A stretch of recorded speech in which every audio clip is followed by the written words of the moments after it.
اور بڑا قدم اٹھا رہا ہے. کل یعنی نوراتری کے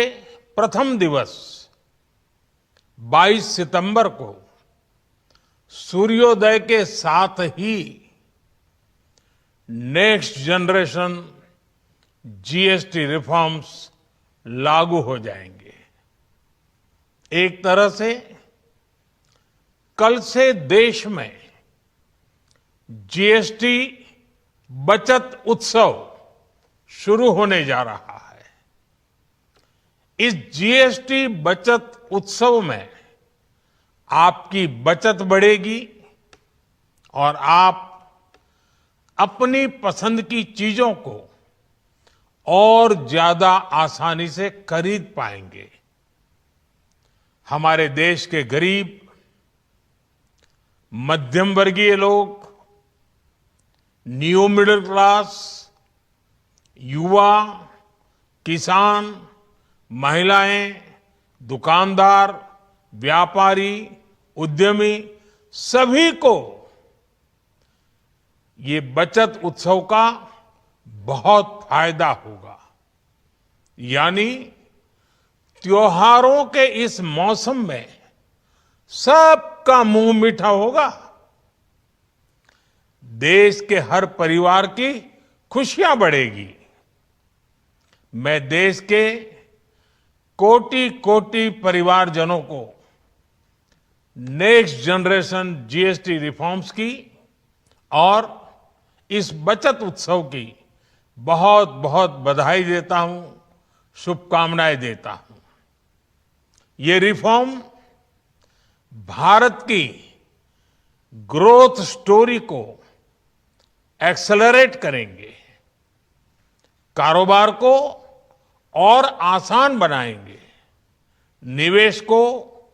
اور آکرشک بنائیں گے اور ہر راجیہ کو وکاس کی دوڑ میں برابری کا ساتھی بنائیں گے. تو ناظرین، ابھی آپ نے پردھان منتری کو سنا اور ان کا قوم سے خطاب تھا. میں ڈاکٹر صاحب جاننا چاہوں گا میں آپ سے، کیونکہ ہم اسی سے آغاز کریں گے. بہرحال سارے معاملات کا دار و مدار معیشت پر ہوتا ہے، اور اگر معیشت کی بات کریں تو جی ایس ٹی کو لے کر، جی ایس ٹی جس طرح سے نافذ کیا گیا تھا، اس کو لے کر بہت سارے اعتراضات تھے، مخالفتیں تھیں. آخرکار اس میں جو ہے اصلاحات لائی گئیں، اور اصلاحات کے بعد اب جس طرح سے کل وہ لاگو ہوگا، اس پر عمل ہوگا، تو اب اس کو جو ہے جس طرح سے پردھان منتری نے کہا ہے کہ غریب لوگوں کو راحت ملے گی، اور جو مڈل کلاس ہیں ان کو راحت ملے گی، ایون جو ہے دیگر تجارتی شعبے جات کو بھی جو ہے اس سے فائدہ ہوگا. تو بہرحال آخرکار مطلب ایک اچھا کام ہو گیا. ڈاکٹر صاحب، اس کو کس طرح سے آپ دیکھ رہے ہیں؟ وزیر اعظم نریندر مودی صاحب نے آج جو خطاب کیا ہے قوم سے، جی، اور اس میں جو جی ایس ٹی میں کمی کی جو بات کی ہے، اور اس سے یقیناً عام آدمیوں کو تو فائدہ ہوگا. اور خاص طور پہ آپ دیکھ رہے ہیں کہ جو گھریلو اشیاء ہیں جو عوام کی دسترس سے باہر ہو گئی تھی، اس میں بہت پہلے تو قیمتوں میں اضافہ، پھر اوپر سے جی ایس ٹی کا اس پر جو ہے سو لگانا، اس کو جو ہے نا بہت زیادہ جو ہے نا ایک تشویشناک صورتحال پیدا ہوئی تھی. لیکن میں یہ کہنا چاہتا ہوں کہ سب سے پہلی بات ہے کہ حکومت کسی بھی چیز کی جو ہے نا قیمت کو بڑھا دیتی ہے، جی، اور اس کے بعد کچھ سیاسی مفادات کو سامنے رکھ کر کوئی ایسا اقدام کیا جاتا ہے جس سے ایسا محسوس ہوتا ہے کہ واقعی حکومت جو ہے نا فلاح بہبود کا کام کر رہی ہے. اب آپ دیکھیے کہ بہار کا الیکشن سر پہ آ چکا ہے، اور لازمی چیز ہے کہ بہار کی جو صورتحال ہے وہاں پر، جی، تو اس بات کے امکانات پائے جا رہے ہیں کہ وہاں این ڈی اے کو کامیابی نہیں ملنے والی ہے. اور یہ آپ کے جو ہے سو انڈیا الائنس جو ہے وہ پوری طاقت کے ساتھ وہاں پر الیکشن میں حصہ لے رہا ہے. اور آپ نے دیکھا کہ جو وہاں پر ووٹر ادھیکار یاترا جو چلی ہے، اور اس کے اندر کافی بھیڑ جمع ہوئی. راہل گاندھی نے جو ہے نا تقریباً 14 اضلاع کا دورہ کیا ہے، 14 دن تک جو ہے سو یہ معاملہ چلتا رہا ہے. تو کہنے کا مقصد میرا یہ ہے کہ اگر آپ کسی چیز کو جو ہے نا کوئی قیمت بڑھا دیتے ہیں تو اس وقت تو اس قسم کا جو ہے نا بہت اس کی پبلسٹی نہیں ہوتی ہے. بڑی خاموشی کے ساتھ، دبے پاؤں کے ساتھ جو ہے نا آپ جو ہے نا مختلف چیزوں کی جو قیمتیں بڑھا دی جاتی ہے. اب ذرا کچھ جو راحت دی جاتی ہے تو اس پر کافی جو ہے نا بہت زیادہ جو ہے اس کو پروپیگنڈے کے طور پہ استعمال کیا جاتا ہے. چنانچہ وزیر اعظم نے آج اس دن کا انتخاب کر کے خاص طور پر جو قوم سے خطاب کیا، اور کل جیسا کہ ہم جانتے ہیں کہ ایک تہوار کا آغاز ہونے والا ہے، تو اس موقع پر انہوں نے بتانے کی کوشش کی کہ دیکھیے صاحب آپ لوگ جو ہے سو جو تہوار منا رہے ہیں جو خوشی منا رہے ہیں اس کے اندر حکومت بھی شامل ہے اور حکومت نے اتنے اشیاء پر جو ہے سو اپنا جو ہے جی ایس ٹی کو ہٹا دیا ہے یا پھر جو رکھا بھی تو 5% سے بڑھ کے نہیں ہے. جی ہاں 5% سے بڑھ کر نہیں ہے. تو یہاں سوال یہی آتا ہے کہ بھئی بہت سے لوگ یہ ماہرین معاشیات کا یہ خیال ہے کہ یہاں کی جو نوکرشاہی ہے جس انداز میں قیمتوں کو جیسے بڑھا دیا جاتا پہلے جبکہ وہ چیزیں بہت کم قیمت میں مل سکتی ہے. میں مثال آپ کو دوں گا پیٹرول کی کہ یہ کہا جا رہا ہے کہ صاحب اس میں سے بہت ساری جو چیزیں جو عوام جو ٹیکس پے کر رہی ہے اس کے اندر جو قیمت ادا کر رہی ہے وہ بہت زیادہ ہے. اتنا زیادہ نہیں ہو سکتا ہے اگر اس کو جو صحیح انداز میں اس کو دیکھا جائے تو میرا یہ کہنا ہے کہ عام جو اشیاء ہوتی ہے وہ یقیناً لوگوں کو جو ہے نا آسانی کے ساتھ ملنی چاہیے. دیکھیے ہندوستان ہمارا ایک جو ہے نا ویلفیئر اسٹیٹ ہے ایک فلاحی مملکت ہے اور فلاحی مملکت میں لازمی چیز ہے حکومت کو اپنا منافع نہیں دیکھنا ہے بلکہ عوام کو راحت دینے کے اقدامات کرنی چاہیے.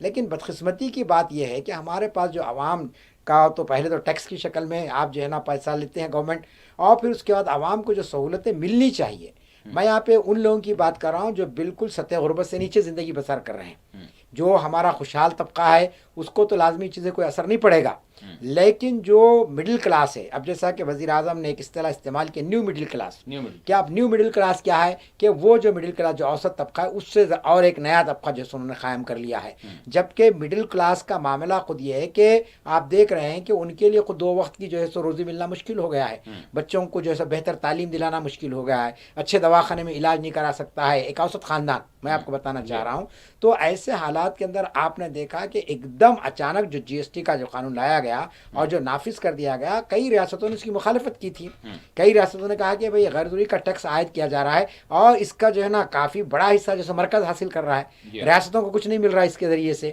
تو ریاستوں کا بھی یہ مطالبہ تھا کہ صاحب یہ جو آپ لگائیں مختلف اشیاء پر جی ایس ٹی اب آپ دیکھیں کہ ہوٹل میں آپ چائے پی رہے ہیں تو اس پر بھی جی ایس ٹی آ گیا ہے.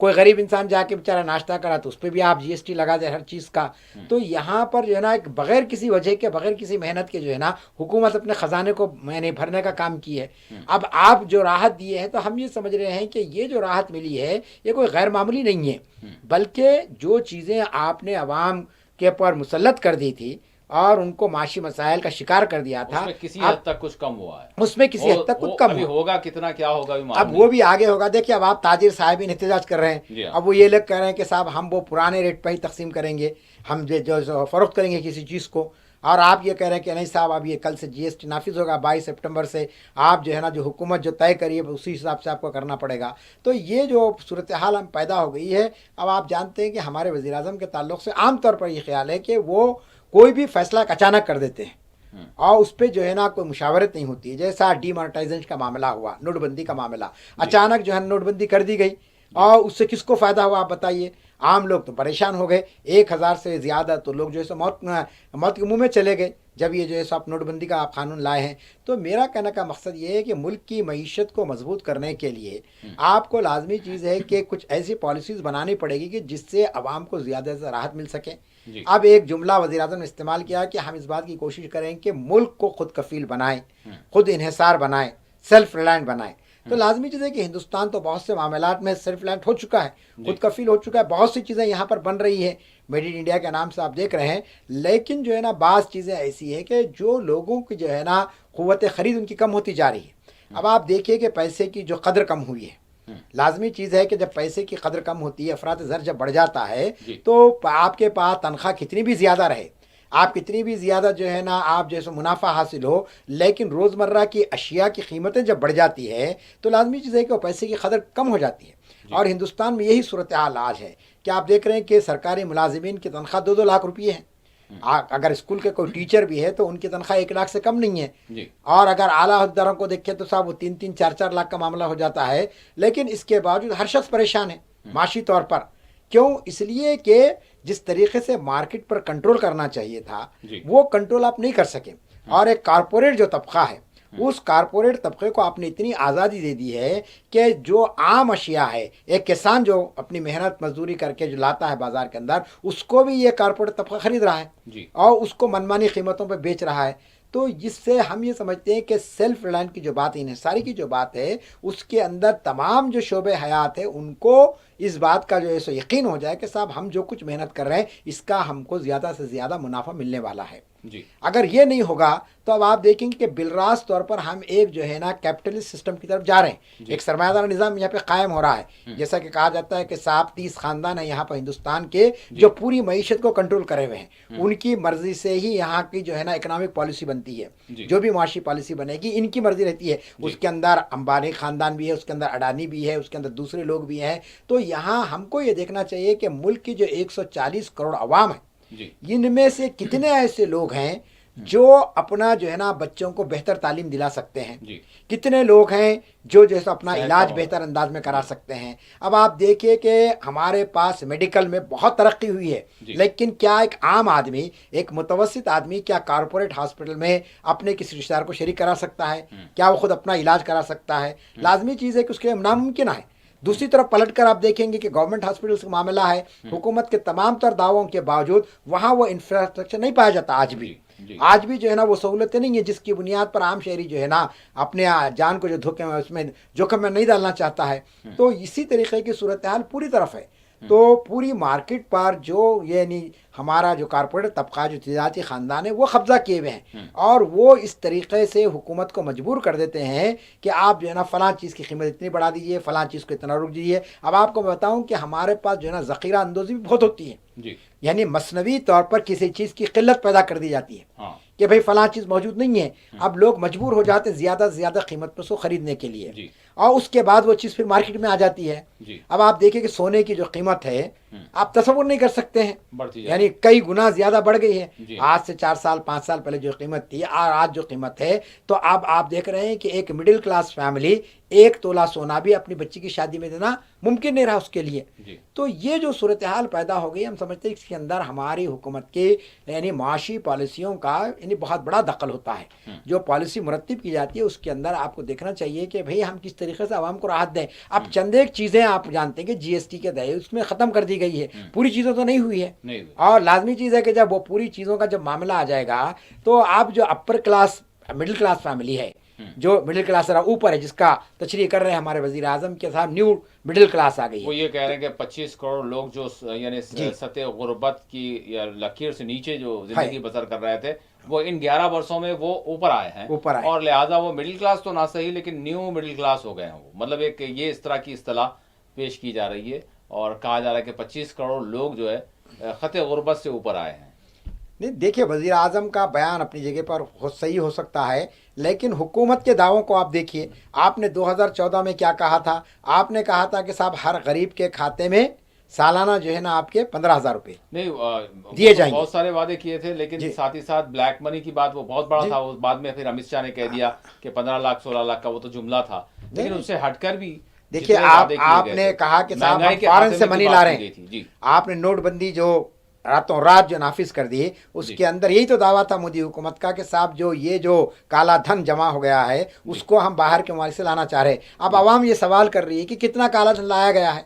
کتنا جو ہے نا آپ حکومت کے خزانے بھرے ہیں, تو پھر کوئی جواب آپ کے پاس نہیں پایا جا رہا ہے. تو مانے یہ ہو گئے کہ آپ ایک اقدام تو کر دیتے ہیں. جواب تو امت شاہ نے دے دیا کہ وہ جملہ تھا, جملے کو جو ہے سیریس نہیں لینا چاہیے. پتہ نہیں یہ جتنے وعدے یہ ساری باتیں کی جا رہی ہیں اس میں کتنے جملے اور کتنے جو ہے بالکل وعدے ہیں. دیکھیے ایک آپ نے اچھی بات کی کہ یعنی عوام کو اس میں گمراہ کیا جاتا ہے کہ اتنے کروڑ کا یہ پروجیکٹ ہو گیا اور اتنے لاکھ کا. اب جیسے اگر ہم بات کریں صحت کی بات آپ نے کی, تو فوری طور پر بتا دیا جاتا ہے کہ 5 لاکھ کا انشورنس, فوری طور پر کہہ دیا جاتا ہے کہ 10 لاکھ تک فلاں فلاں اسکیم کے تحت لوگوں کو جو ہے بینیفٹ ملے گا اور وہ علاج کروا سکتے ہیں, کسانوں کو یہ ملے گا. لیکن سوال یہاں پر یہ ہے ڈاکٹر صاحب کہ جو بنیادی طور پر جو یعنی علاج معالجے کی ضرورت پڑتی ہے, تو اس میں جو مڈل کلاس لوگ ہیں وہ آپ نے جس طرح سے ابھی کہا اسی میں ان کی کمر ٹوٹ جاتی ہے. بالکل. تو پھر یہاں پر سوال یہ ہے کہ کس طرح کا فائدہ کیا؟ بالکل موت کے منہ میں چلے جائے گا کوئی, بالکل جو ہے ایمرجنسی میں چلا جائے گا, تبھی آپ اس کو جو ہے دیں گے, وہ بھی کس طرح سے دیں گے؟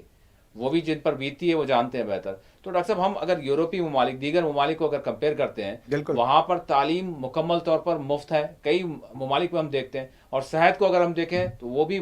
بالکل یا طور پر جو شہری ہوتے ہیں ان کو مفت ہوتی ہے, اور اس میں کوئی تمیز یعنی فرق نہیں ہوتا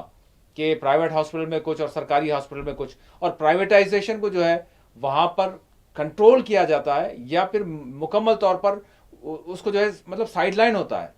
تو یہ چیز کب ہوگی؟ یہ سارے جو ہے صرف اور صرف لوگوں کو یعنی گمراہ کرنے والی باتیں.